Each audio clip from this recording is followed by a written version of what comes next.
buscar aqui uma cópia do livro.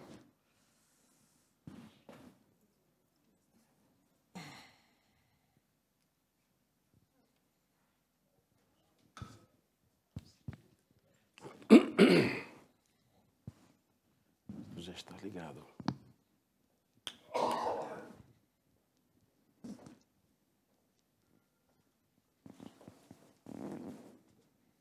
Obrigado.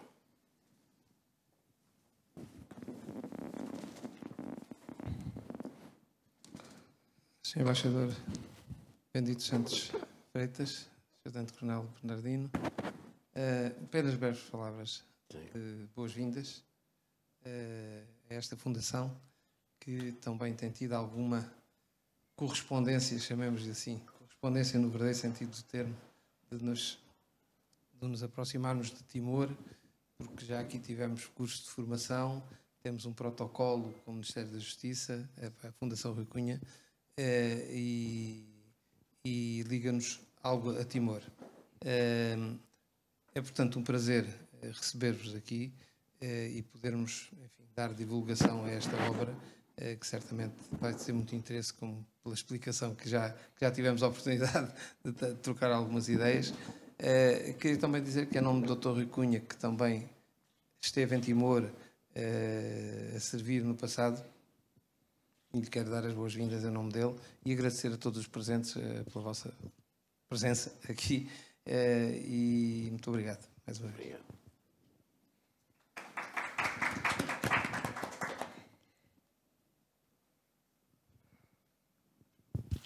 Está bem. Muito obrigado. Boa noite. Um grande prazer estar aqui na presença de toda esta equipa, principalmente com o grande autor, Tenente Coronel Luís Bernardino e o professor Mendes, no lançamento de um livro tão histórico que reflete os retratos da resistência da luta timorense, uma luta prolongada e desigual, mas enfim, Timor-Leste conseguiu demonstrar a sua heroicidade, a bravura da luta pela conquista da libertação e da independência. Um grande agradecimento ao Tenente Coronel Luís Bernardino e o colega por ter escrito mais um livro que será um património para nós timorenses no volume da nossa livraria. É muito importante uma luta assim tão prolongada. No latim disse que verba volant, scripta manent. A palavra voa, as escritas ficam.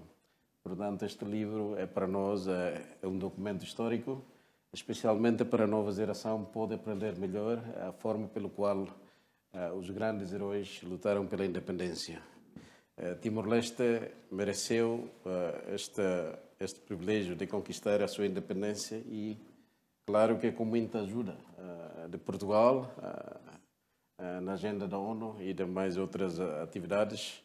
Eu acho que foi uma luta difícil. Os nossos grandes heróis, os nossos grandes comandantes, o Sr. Cairala Xana Guzmão, Auro Matarrua, todos os generais, que têm travado grande batalha nas montanhas de Timor-Leste para manter a nossa luta até o fim, e com o apoio da comunidade internacional conseguimos finalmente a nossa independência através do processo de referendo realizado com os auspícios das Nações Unidas em Timor-Leste em 30 de agosto de 1999.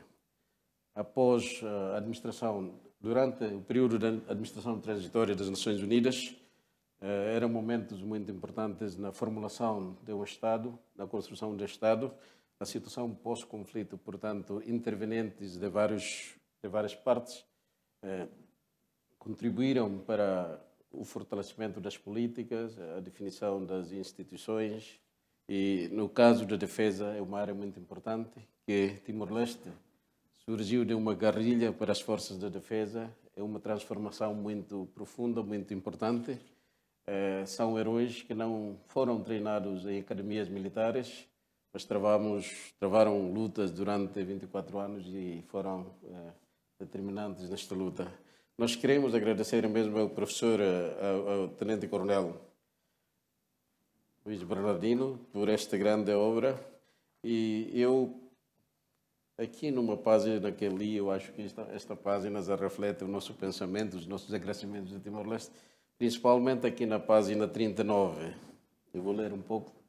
Timor-Leste reconheceu a relevância do papel dinamizador e coordenador de Portugal junto da comunidade internacional durante os anos da luta pela independência do país, bem como a disponibilidade de ajuda demonstrada na primeira conferência de doadores das Falentil FDTL, realizada em finais de 2000. Os timorenses sempre demonstraram uma preferência pela ajuda de Portugal e dos militares portugueses na construção das Falentil FDTL, em detrimento da de outros países, tais como a Austrália, Coreia do Sul, Tailândia ou Nova Zelândia, que estariam também diretamente engajados no processo inicial da formação das FDTL. Eu acho que é um momento muito histórico e, por isso mesmo, nós, como representante do nosso Estado timorense, junto da República Popular da China, e nós estamos aqui em Macau para um evento muito importante. Foi uma coincidência quando estivemos na Universidade da cidade de Macau, por razões de estudos internacionais sobre as necessidades de cooperação para futuros investimentos em Timor-Leste, e o Tenente Coronel aproveitou esta oportunidade para nos discutirmos e aqui estamos para o lançamento deste livro. Eu acho que o autor, o homem, a alma do livro, vai nos esclarecer melhor sobre os factos e algumas coisas aqui depois nós podemos completar. Muito obrigado.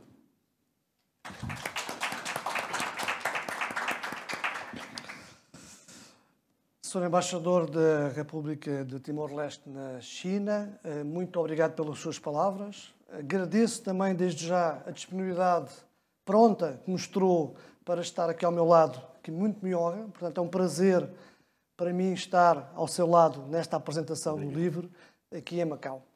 Agradecer, obviamente, à Fundação Rui Cunha o acolhimento, até a prontidão e a forma como prontamente prepararam esta sessão, e eu queria agradecer principalmente à doutora Filipa Guadalupe o seu trabalho na preparação deste evento. Cumprimentar toda a audiência, cumprimentar aqueles que estão aqui, aqueles que nos estão a ouvir a partir de casa, de Portugal, certamente muitos. E eu apraz-me de falar sobre este livro. Portanto, este livro foi um livro que já foi apresentado em Portugal, em Lisboa, e foi também apresentado em Dili, Timor-Leste, no início deste ano de 2018. É um livro, como foi dito aqui, que retrata um povo. É um livro de homenagem a uns guerrilheiros. É um livro de homenagem a uma resistência, a uma luta, a uma causa. E, portanto, este livro, à qual eu tive o privilégio de dar o meu nome, participar, organizar, juntamente com o professor Nuno Canas Mendes, da Universidade de Lisboa, conta como é que um processo de transformação do exército de guerrilheiros, combatentes das montanhas, passou para ser umas forças regulares num Estado de Direito, umas forças armadas. É um processo único no mundo. Não há na história das Nações Unidas um processo como este.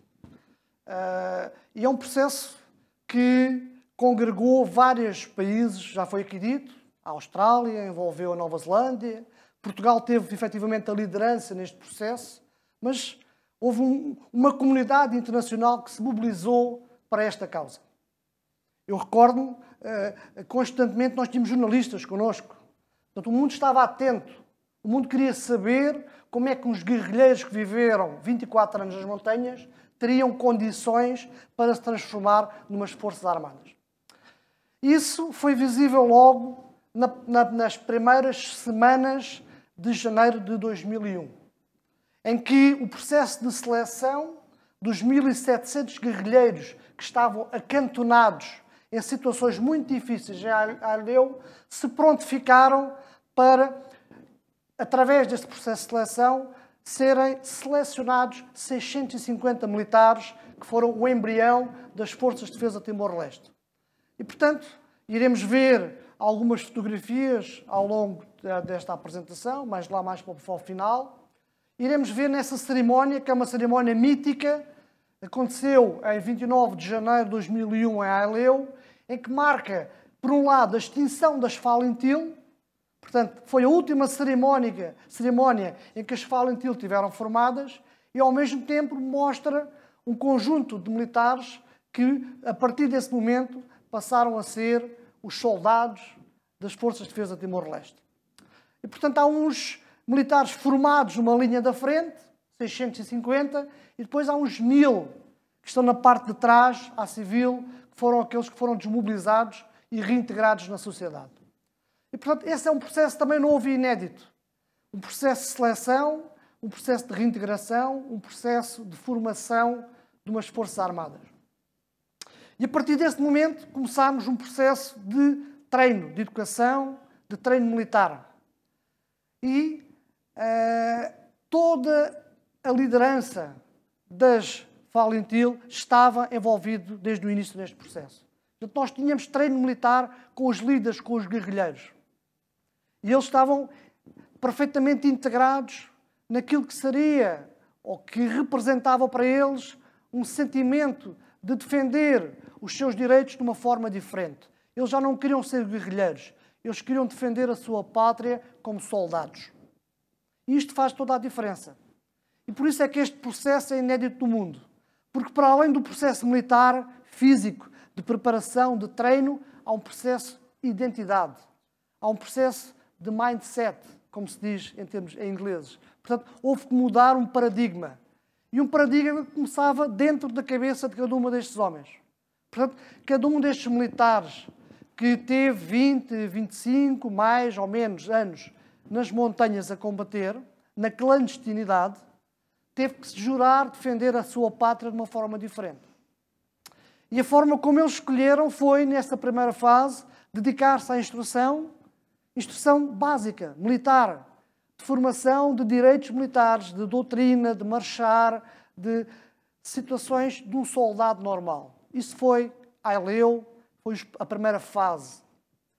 E, portanto, esta primeira fase concluiu com uma cerimónia que temos aqui, esta fotografia, e nós escolhemos esta fotografia porque ela representa essa cerimónia e representa 3 pessoas que tiveram um papel fundamental neste processo.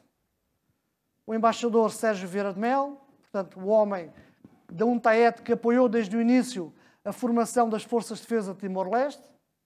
Depois, o general Matan Ruag, que era nesse momento o chefe do Estado-Maior das Forças de Defesa de Timor-Leste.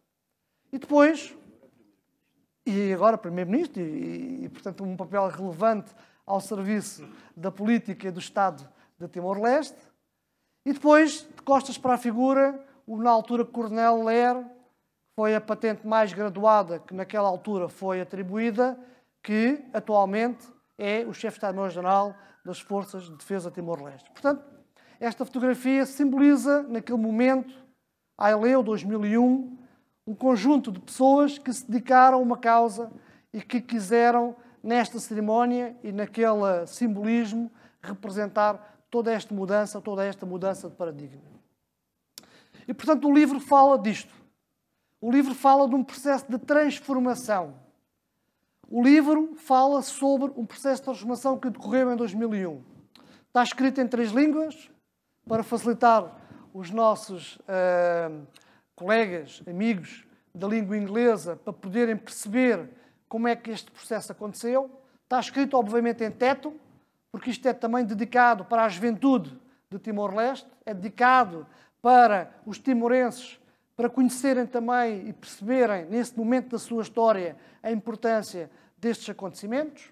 E também está escrito em português, porque é também uma língua oficial de Timor-Leste. O livro tem o prefácio do Presidente da República. Portanto, é um livro institucional. É um livro que representa um Estado. É um livro que também pretende homenagear estes 650 guerrilheiros, e por isso o nome deles está na parte de trás do livro, e cada um deles tem uma referência própria. Portanto, eles também fazem parte deste livro, e porque este livro faz parte da história de Timor-Leste. E tem 180 fotografias deste processo. Portanto, nós às vezes dizemos que uma imagem vale mais do que 1000 palavras, e eu penso que este livro, esta circunstância, aplica-se concretamente. Ou seja, este livro tem 180 fotografias que contam só por si a história e os factos que relatam os acontecimentos deste processo. E, portanto, esta primeira fase da Aileu deu origem a uma segunda fase mais organizada, já em Metinaro, uma base militar preparada para receber militares, onde a outra fase da formação deu continuidade. E, portanto, os soldados foram formados nessa fase e houve já um enquadramento militar timorense. Portanto, foram os timorenses, nessa fase, a dar formação aos timorenses e os militares internacionais a assessorar a formação. Portanto, é um paradigma já diferente. E esta segunda fase terminou no final do ano com uma parada militar, também com a presença do embaixador Sérgio Vieira de Melo, que acompanhou sempre de perto este processo. E nessa formatura nós tínhamos o seguinte: tínhamos o 1º Batalhão das Forças de Defesa de Timor-Leste, uma estrutura militar hierárquica, montada, já com treino militar preparado para cumprir algumas missões, obviamente missões ainda residuais. Tínhamos uma componente naval constituída por 60 militares, marinheiros, que foram extraídos deste processo de formação, que correspondia a 10% e que foram o embrião daquilo que é a Marinha das Forças de Defesa de Timor-Leste. Tinha também o staff do Quartel-General das Falintil, FDTL, que ficou em Dili, com uma estrutura hierárquica com oficiais em todas as secções de Estado-Maior, operações, informações, pessoal, logística. Portanto, uma estrutura montada de um quartel-general e um centro de instrução em Metinaro, que nunca mais parou e que continuou a formar militares com uma base regular a partir da sociedade. Portanto, enquanto que este primeiro processo, todos os militares que foram integrados nas Forças de Defesa de Timor-Leste pertenciam às Falintil, no futuro e nos anos que se seguiram e atualmente é a própria o recrutamento vem da sociedade civil.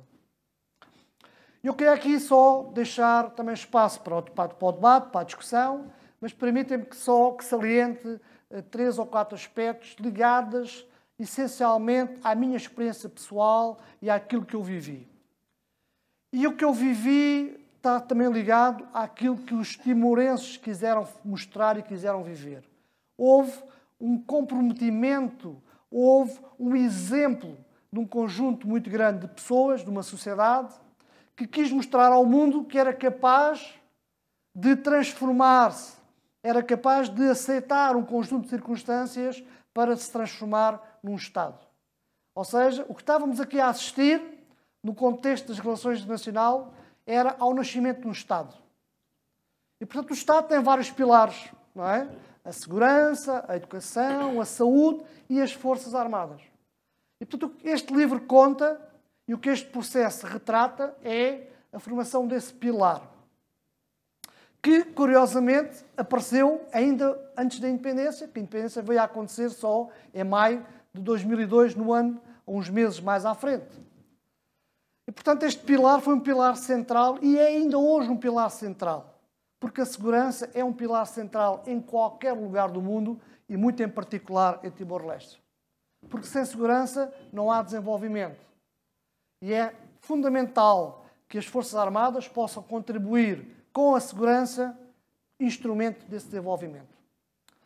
E, portanto, a partir desse momento e com essa vontade, com esse engajamento, com essa liderança militar, estes guerrilheiros conseguiram mudar e conseguiram reverter um paradigma e criar condições, disciplina, de regulamentos, de logística, de organização de umas Forças Armadas. E obviamente que atualmente temos um conjunto de países que estão a apoiar Timor-Leste e que têm projetos de cooperação e cada vez mais as Forças Armadas são uma construção do Estado. Portanto, o Estado vai evoluindo, as Forças Armadas, um pilar desse Estado também vai evoluindo. Mas essa matriz inicial é uma matriz única no mundo. Portanto, não houve outro processo como este. E, portanto, este livro, e para terminar, e obviamente estarei ao dispor para questões que queiram colocar, é um livro institucional académico, mas também muito emocional. Porque as pessoas que participaram no livro estão aqui nas fotografias. Porque as pessoas que viveram estes momentos estão nas fotografias e quando as pessoas olham para o livro, retratam-se nesses momentos. É como que um sentimento muito forte que está ligado a este livro. E, portanto, é com esta intenção, é com esta abertura para que as pessoas que não conhecem Timor-Leste também possam ver as fotografias e possam um bocadinho sentir o que é o povo, o que é a cultura, o que é a religião, o que é a paisagem, como é Timor-Leste, que este livro vai estar disponível e que este livro já está disponível para que o mundo todo possa conhecer um bocadinho mais de Timor-Leste e conhecer um bocadinho mais deste processo de formação das Forças de Defesa de Timor-Leste. Muito obrigado pela vossa atenção e estava agora ao dispor qualquer pergunta.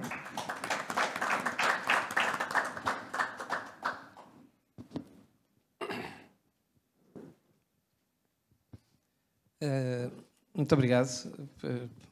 Foi bom ouvi-lo. Certamente foi um processo, não foi fácil. Não foi fácil para ninguém, nem para os timorenses, nem para as pessoas que estiveram a assistir a esta mudança. Também me lembro dessa circunstância e lembro-me também da dificuldade que foi a escolha entre os 1000 e tal guerrilheiros que estavam acantonados para se transformarem num exército mais pequenino naquela altura. Eu lembro-me precisamente desses episódios. Não foi fácil também. Pode-nos contar alguma coisa sobre isso? Eu vou só voltar um bocadinho atrás pelo seguinte. Foi uma luta muito importante feita pela liderança militar para que as Forças de Defesa de Timor-Leste tivessem o figurino que ela tem hoje. Porque foi feito um estudo pelo King's College de Londres sobre as várias modalidades para as quais as Forças de Defesa de Timor-Leste poderiam ser criadas. E, portanto, este modelo foi um modelo que foi escolhido pela liderança político-militar timorense, de acordo com as Nações Unidas e num contexto mais amplo da comunidade internacional. E qual é que era o modelo? O modelo assentava numa força inicial de 650 militares, numa força terrestre com uma componente naval residual que iria crescer. E tinha também uma componente reservista, ou seja, uns quantos militares que resultariam do processo de Falintil, que não seriam selecionados para o processo inicial, mas que ficariam reservados como uma reserva, podendo ser mobilizado oportunamente. E agora, como é que surgiu o processo de seleção? O processo de seleção também foi conduzido por Portugal.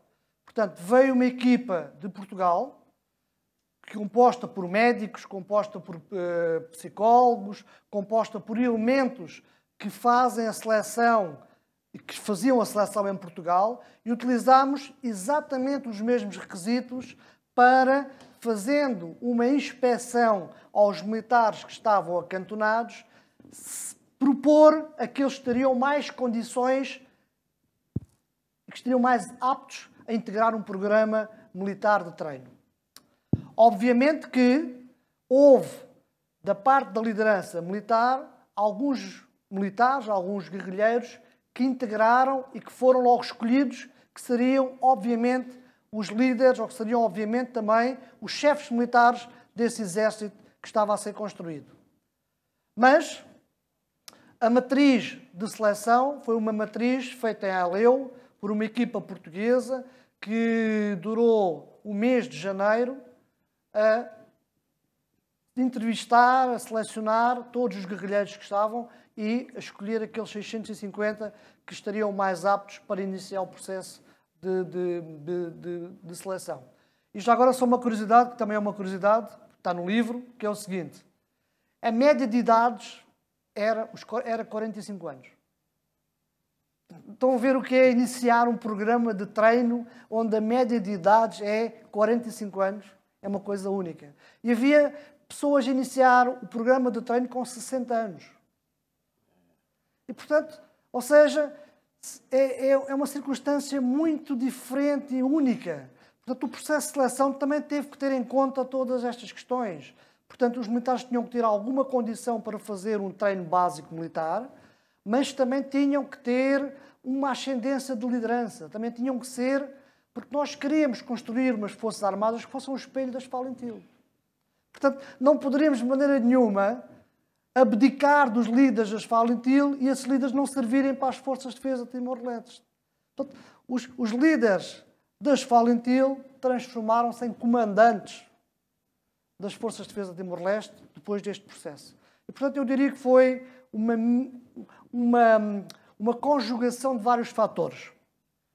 Um processo de seleção das lideranças, um processo de escolha baseado em critérios objetivos de avaliação de condição para um treino e depois algumas circunstâncias próprias de um processo que tinham que ser tidas em conta e que originaram a que fossem selecionadas os 650 militares.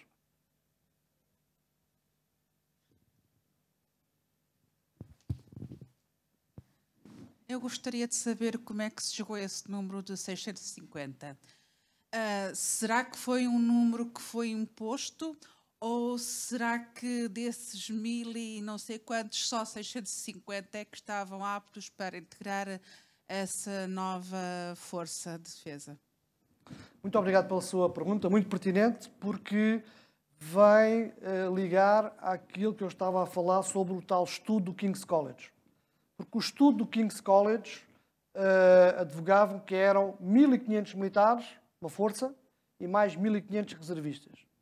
E, portanto, a opção tida nesse momento, e tendo em conta não só a parte logística, mas também fatores de natureza financeira para apoio a programas de formação, porque estes militares, quando iniciaram o processo de formação, começaram a ser pagos com um salário. Porque até então os guerrilheiros não tinham salário. O guerrilheiro não tem salário, não é? E o processo de formação levou a que as Nações Unidas considerassem um salário para que estes soldados fossem pagos. O primeiro salário foi $60, ou seja, eles recebiam $60 por mês para serem soldados das Forças de Defesa de Timor-Leste. E, portanto, iniciámos em 650 dentro deste enquadramento. Portanto, foi um número adotado dentro das limitações logísticas, financeiras e até mesmo em termos de condições para o treino, porque vão ver aqui nas imagens que nós tínhamos recursos muito escassos para iniciar um treino. Iniciámos um treino militar em condições muito difíceis. Não tínhamos secretárias para as salas, os guerrilheiros sentavam-se no chão. Não tínhamos quadros, tínhamos que às vezes fazer desenhos nos quadros pretos. E, portanto, como vão ver nas fotografias, as condições que tínhamos eram muito más. E, portanto, iniciámos com esse número, foi o número, dentro do estudo que estava estipulado, possível, dado as condições logísticas, financeiras e até mesmo em termos de condições para o treino. Não sei se respondi à sua pergunta, mas...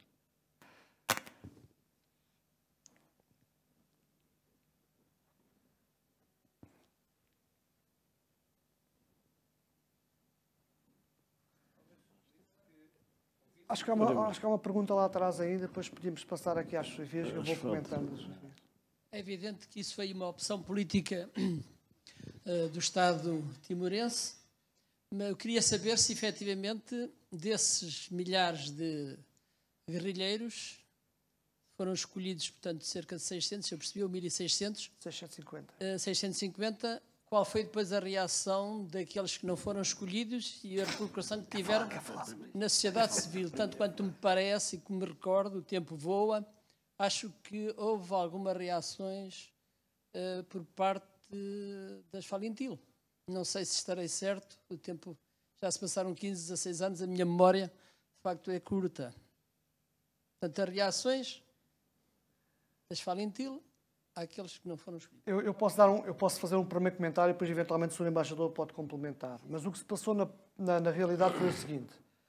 Portanto, nós selecionámos 650 que ficaram à nossa responsabilidade para fazer o treino militar. E essa parte correu estipulado com os objetivos, com as dificuldades, mas dentro do padrão que tínhamos planeado. os outros foram reintegrados num programa que as Nações Unidas desenhou para que fossem reintegrados na sociedade. E, portanto, foi atribuído a cada guerrilheiro $200, penso eu, acho que foi o valor, para ajudar a que esse guerrilheiro se conseguisse construir algum negócio ou um pequeno negócio local e, dessa forma, iria integrar-se na sociedade. Eu acompanhei uma parte desse processo, portanto, não conheço a fundo, mas não correu bem. Ou seja, muitos desses guerrilheiros não se conseguiram reintegrar, muito menos com os $200 que foram dados pelas Nações Unidas. Portanto, e estes processos de reforma do setor da segurança obrigam a que estes processos de integração sejam acompanhados. Não pode ser, eu dou $200 e vocês vão para a vossa terra e começam um negócio. Não é isso.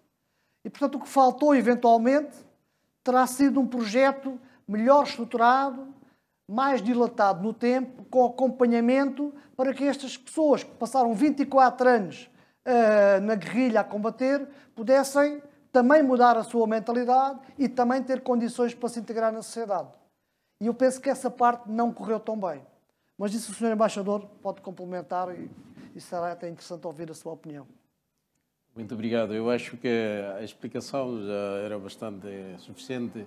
De facto, foi uma realidade única na construção, na formação da nossa Força de Defesa, de um Estado nascente na altura, né? Depois da resistência prolongada, então todos os guerrilheiros que estavam lá têm de seguir um processo, e eu acho que o processo de recrutamento, a seleção para os primeiros 650 já foram com critérios hoje determinados, porque a hierarquia militar da defesa, os líderes que travavam as batalhas iam estar aí, e depois os jovens, no entanto, hoje também mencionava soldados já com 45 anos.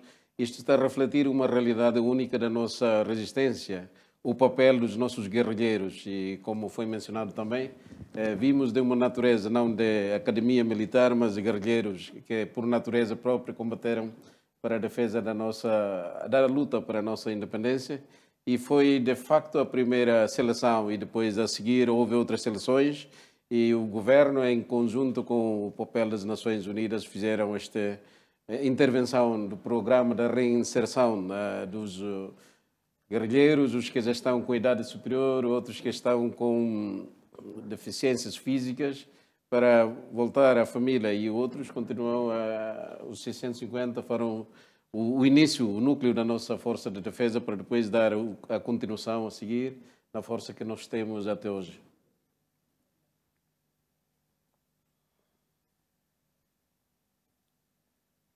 Então, houve algum processo de reintegração de alguns que não tenham sido escolhidos inicialmente para entrar nas Forças Armadas? A posteriori? Pessoas que não se reintegraram na sociedade?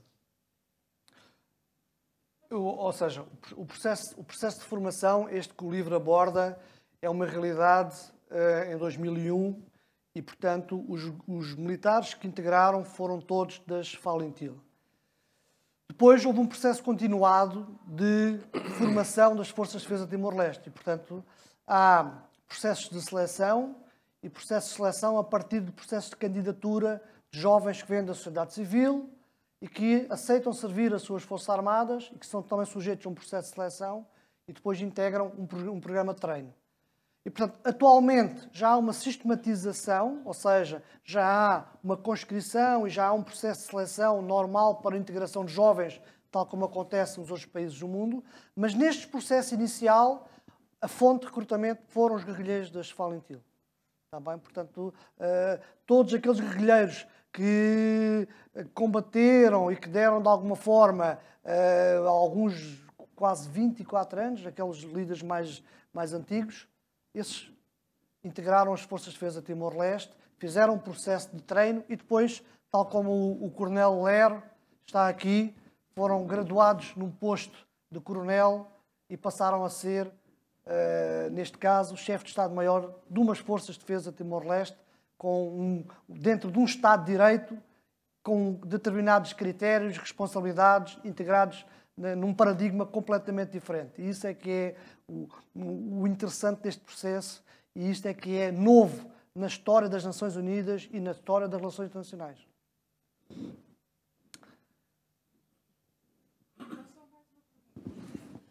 Quanto à questão dos peticionários, que depois deu umas questõezinhas no seio da política de Timor-Leste, posteriormente. Isso é já um assunto fora daqui do âmbito do livro. Não sei se o Sr. Embaixador quer dar algum contributo. Dentro da questão da defesa e da guerrilha, etc. Portanto, era uma questão de curiosidade só. Muito bem. Então, permita-me, porque eu tenho acompanhado o processo em Timor-Leste, portanto, sou membro honorário das Forças de Defesa de Timor-Leste, tenho acompanhado e tenho participado nesta visão de para onde é que as Forças Armadas vão, e aquilo que eu posso dizer é o seguinte: estes processos são sempre processos muito complexos, quer dizer, são processos complexos dentro de uma sociedade complexa, porque nós estamos a mudar muita coisa ao mesmo tempo, ou seja, estamos a construir um Estado praticamente de origem. E construir um Estado de origem em todas as suas vertentes. Os tribunais, já foi aqui falado, o sistema social, o sistema de saúde, foi praticamente tudo construído. E as Forças Armadas também integraram esse processo. Obviamente que estes processos também trazem algumas tensões, trazem conflitos, trazem divergências de opiniões. E, portanto, até o facto dos guerrilheiros terem que passar em determinada fase a serem políticos, a pertencerem a determinados partidos e a terem que dirimir as suas ideias de uma forma diferente, isso também trouxe algumas dificuldades, não é? Porque o guerrilheiro está preparado para quê? Está preparado para combater. Tem uma missão clara e tem um objetivo. E está treinado para isso. E essas pessoas, muitas delas, tiveram que também mudar a sua mentalidade e passar a ser cidadão integrante de um determinado Estado, de um determinado partido, com uma determinada orientação e sob determinados princípios. E muitas vezes há pessoas que não conseguiram fazer essa transição de uma forma pacífica. Fazer um pequeno comentário. Há cerca de 20 anos, o general Rocha Vieira, não preciso, obrigado, Rocha Vieira mandou vir para Macau cerca de 30 alunos para aprenderem aqui português e depois irem ensinar em Timor. Essa turma era muito diferente. Eu tinha, desde tios e sobrinhos, tinha alunos de 40 anos e tinha alunos de 12 ou 13.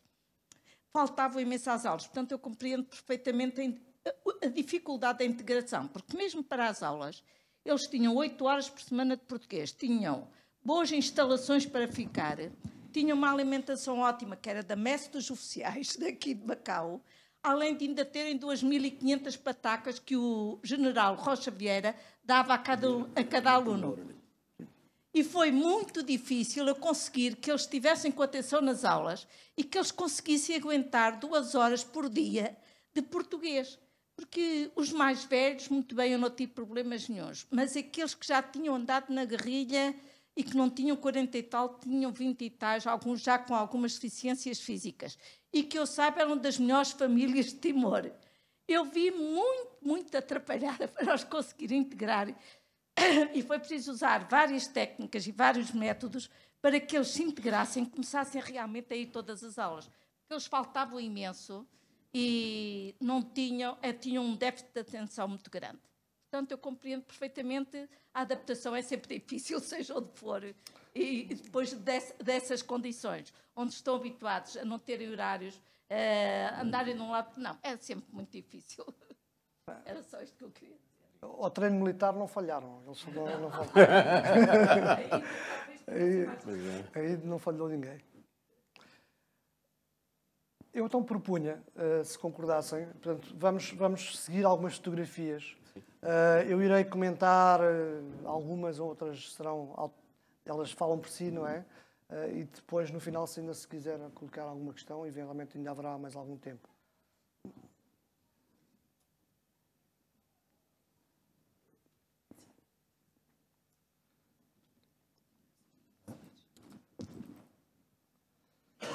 Portanto, já agora dizer só em termos de introdução que estas fotografias foram tiradas por mim, ou seja, eu no ano, portanto, em 2001, fui tirando fotografias, fui guardando essas fotografias.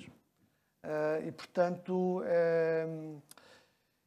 essas fotografias representam a sociedade, como eu a via, representam o povo, a cultura e depois representam o processo militar, está bem? Eu vou aqui... O livro está dividido nessas 3 partes. Tem uma parte inicial que fala sobre a gente, os costumes, as tradições. Para quem nunca esteve em Timor-Leste, poderá eventualmente sentir assim, uma primeira noção do que é. Depois, uma primeira fase, Aileu, e uma segunda fase, é Metinar, está bem? Portanto, é isto que foi passando. Ok. Então, estas primeiras fotos, elas falam por si. São fotos que falam da sociedade, que falam das gentes, que falam dos costumes. E, portanto, nada melhor para começar um livro que um sorriso de uma criança, não é? Portanto, quando nós temos uma criança com um sorriso, é porque temos futuro. Quando as crianças não sorriem, é porque não há futuro, não é? E nós achamos que sim, havia futuro. E, portanto, esta criança, com certeza, já tem agora, se calhar, eventualmente estará nas Forças de Defesa de Timor-Leste, não sei. Mas é uma criança que representa um Estado e que representa um futuro. E também temos estes mais velhos, não é? Os Lorosai, portanto, os chefes de suco, que têm uma responsabilidade muito grande na tradição e na cultura e naquilo que é a decisão do povo. Depois as crianças, não é? Estão sempre presentes na nossa íntimo, não é? As sociedades trabalham para as crianças, trabalham para garantir o futuro. E, portanto, nós também visitávamos as escolas, íamos falar com eles sobre o que era a guerrilha, o que era... Porque o ser soldado, o ser militar, tem também uma vertente social associada, não é? E, portanto, nós procuramos também passar esta mensagem. Isto é DIL e, portanto, é o arco do mercado, é um monumento único e que representa muitos séculos da história e que simboliza muita coisa. E esta fotografia foi escolhida porque o povo timorense é um povo lutador, é um povo trabalhador. E, portanto, as mulheres têm um papel muito importante na sociedade e eu quis também, de alguma forma, mostrar isso com esta fotografia. E esta fotografia é a fotografia que eu vos falei. Portanto, nós temos à frente formados aqueles militares 650 que foram integrar a formação e depois lá atrás os indivíduos que foram desmobilizados. Isto é uma fotografia tirada em Aileu e que representa 2 coisas. A extinção das Falentil. A partir deste momento as Falentil deixaram de existir formalmente e passou a haver umas forças de defesa de Timor-Leste com militares que iniciaram um programa de treino e indivíduos à civil que iniciaram um programa de reintegração. E este é sinónimo desta atividade.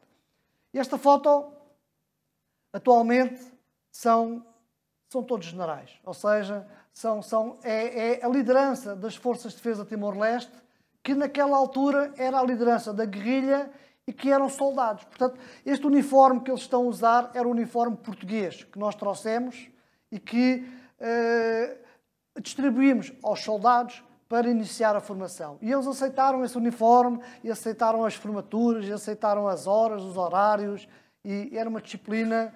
Isto foi a melhor forma de mostrar também que a liderança também estava permanentemente neste processo. Isto eram as condições que os guerrilheiros tinham em Aileu 2001. Portanto, era imperioso, era uma situação de consciência moral iniciar este processo de formação, porque os guerrilheiros estavam realmente a passar uma situação muito difícil. E nós procuramos organizar, procuramos criar uma organização militar. Portanto, o que vemos aqui com esta braçadeira vermelha, não é, que já teve na vida militar, é o oficial de dia. Portanto, é o indivíduo que é responsável por manter a lixia, a limpeza, a higiene, acordar o pessoal, deitar. Portanto, não é só e não foi só dar instrução militar. Como eu vos disse, é um problema de mindset, é um problema de educação. E esta educação foi, pouco a pouco, sendo incutida em paralelo à instrução militar, daquela normal que... Isto é a distribuição do fardamento, portanto, processo normal de qualquer integração militar. E isto, eu digo, as fotografias valem mais que 1000 palavras. Isto foi o processo inicial, como começámos a dar a instrução militar. Portanto, não havia cadeiras, não havia bancos, havia meia dúzia de cadernos, meia dúzia de quadros. Isto era uma sala onde estavam depositadas sacos de farinha, era um depósito de alimentação que nós limpámos para depois transformar em sala de aulas. Isto foi, digamos, o processo inicial. Isto também faz parte, portanto, topografia, o treino militar normal. Portanto, quisemos criar estas condições. A educação física também. Pôr estes jovens de 45 anos aqui perfilados e a correr e a fazer estas atividades foi uma experiência única. A disciplina militar sempre presente, os alinhamentos. Portanto, esta foto é a capa do livro.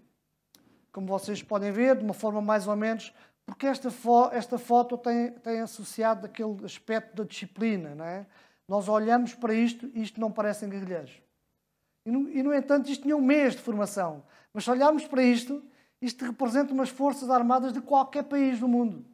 Eu se olhasse para Portugal, via isto. Quer dizer, se eu não soubesse que isto foi em Timor-Leste, isto podia-se ter passado em Portugal, em Espanha, qualquer país do mundo. Mas não. Isto aconteceu em Timor-Leste, os guerrilheiros alinhados, disciplinados, a serem instruídos. O passado e o presente, não é? Portanto, a formação é a ALEU sempre... Isto foi o monumento que foi erigido em homenagem aos Falintil, portanto, os guerrilheiros que faleceram em combate, portanto, ainda está em ALEU neste momento. Isto é a cerimónia, portanto, aconteceu neste dia. E esta é outra cerimónia que eu vos falei, aquela que estava associada ao Sérgio Vieira de Mel, em que nestas bandejas estavam todos os galões, não é? Nós trouxemos galões de Portugal e na mesma cerimónia fizemos a promoção desde o 2º sargento ao coronel.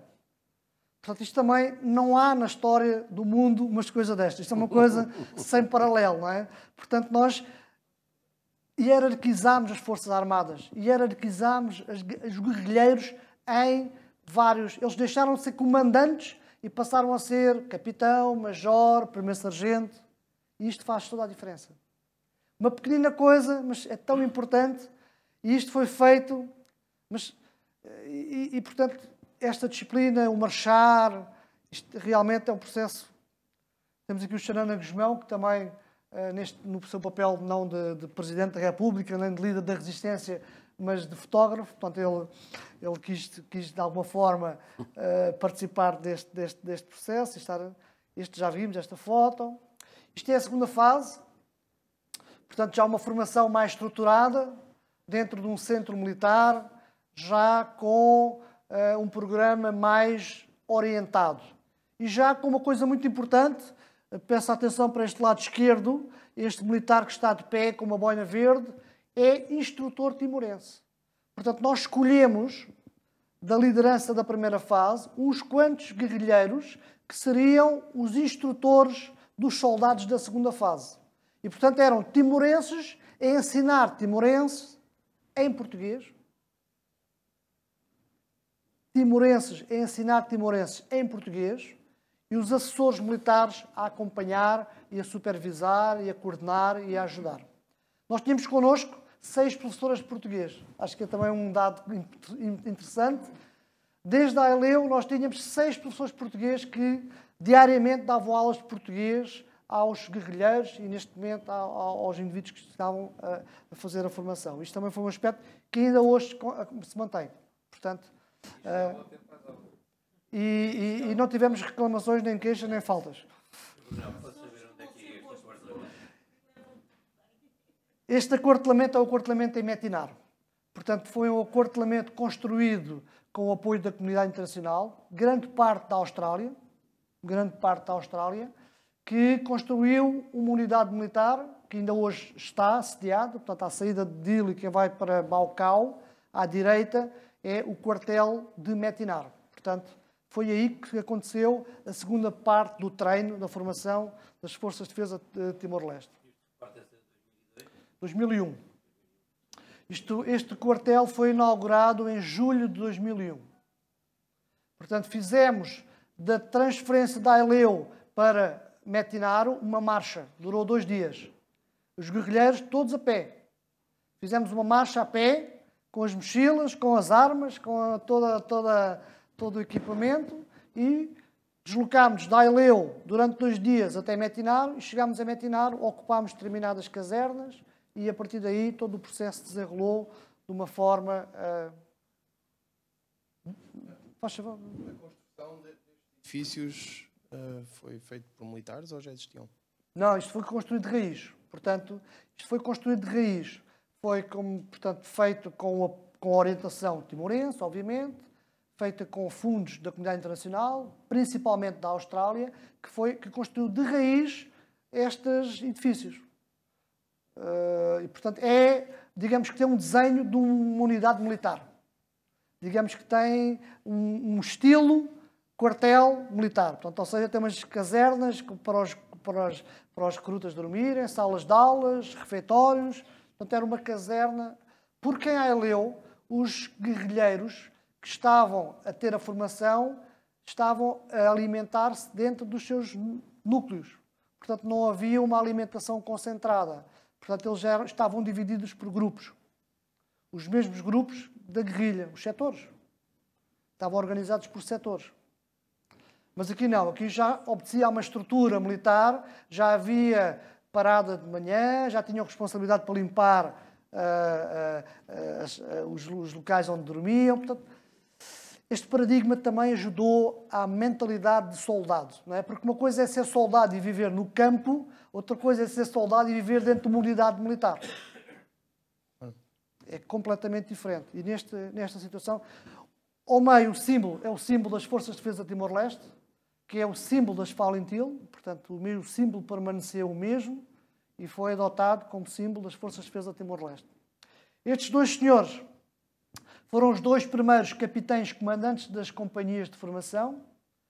Este senhor à esquerda já faleceu, e faleceu no âmbito destes processos internos de conflitos internos. E o comandante Neves, o capitão Neves, é neste momento o comandante da Marinha de Timor-Leste. As voltas que a vida dá, não é? E era, nessa altura, comandante do pelotão da Guarda de Honra, da Guarda de Segurança do Presidente Xanana. E, portanto, foi ele, inclusivamente, que fez os últimos disparos da guerrilha. Portanto, ele teve nesses incidentes finais do processo. E, portanto, é um indivíduo com uma história própria. Aliás, como todos eles, cada um deles tem uma história. E isso também é fascinante. Instrução militar, portanto... Instrução normal, instrução difícil, dura, não é? Com militares com 40 anos a terem que fazer estas atividades, obviamente.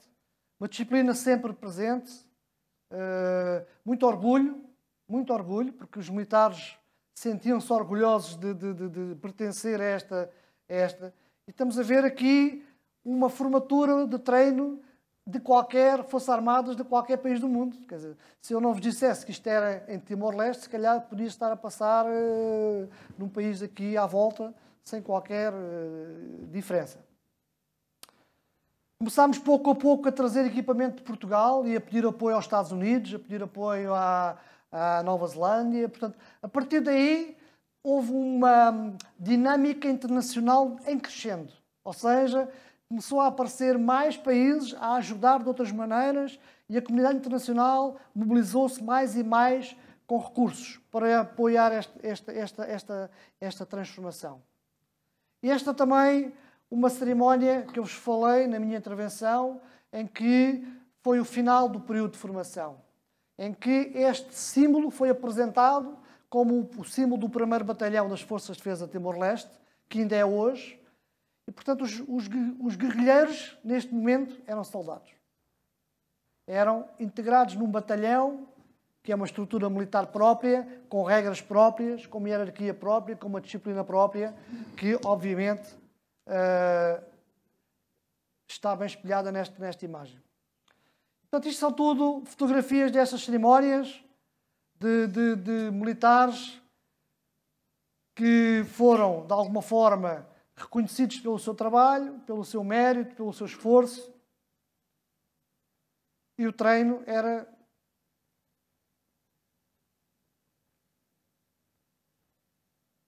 Isto é uma aula de português, em Metinar, portanto, uma fase já muito mais à frente, porque em Aileu as condições eram muito mais difíceis.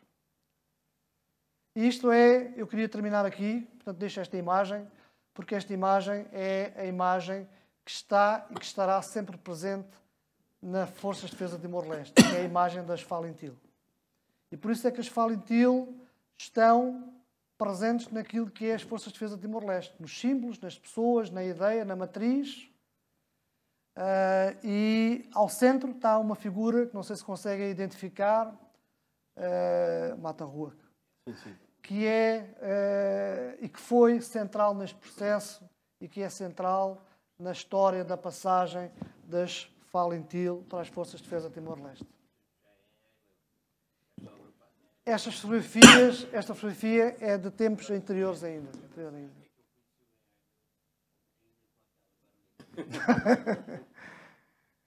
Este livro não fala sobre as Falintil. Não.